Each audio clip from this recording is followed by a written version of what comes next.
असलामुअलैकुम दोस्तों, की हाल है? ठीक हो? उम्मीद है भी तुसी खुश होवोगे। तो यह जी सूरत हाल थोड़े ने सामने वा दरियाए रावी दी।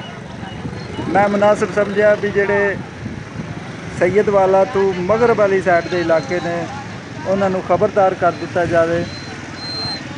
सैयद वाला डिस्ट्रिक्ट ननकाना साहब का जी ये रावी पुल इत्थे सूरत हाल थोड़े सामने है, देख सकते हो। हुकूमत ने रेड अलर्ट जारी कर दिता इस जगह पे लोग जड़े ने वो अपने माल डंगर जड़े ने तू कढ़ के ते दूसरे पिंडों में जा रहे हैं। यह थोड़े सामने सूरत हाल है, देख सकते हो तुसी। काफ़ी सूरत हाल खराब है, लिहाजा आने वाले वक्त मजीद जड़ा ना इतला हैगी है भी मजीद सूरत हाल खराब हो सकती है।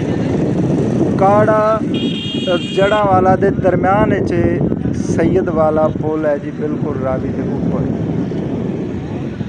तो उस तो जड़े मगरब वाली साइड के पिंड ने या शहर ने उन्होंने खबरदार किया जाता भी अपनी एहतियाती तदाबीर कर लो। तो सूरत हाल जी है थोड़े सामने हैगी है और मसला ख़राब हैगा। लिहाजा अपने अपने इलाके जड़े है उन्होंने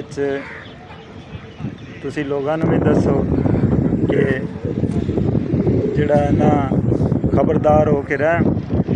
ये जी डिस्ट्रिक्ट ननकाना साहब सैयद वाला रावी पुल ओदी सूरत हाल थोड़े सामने हैगी। ओके जी, खुदा हाफिज़।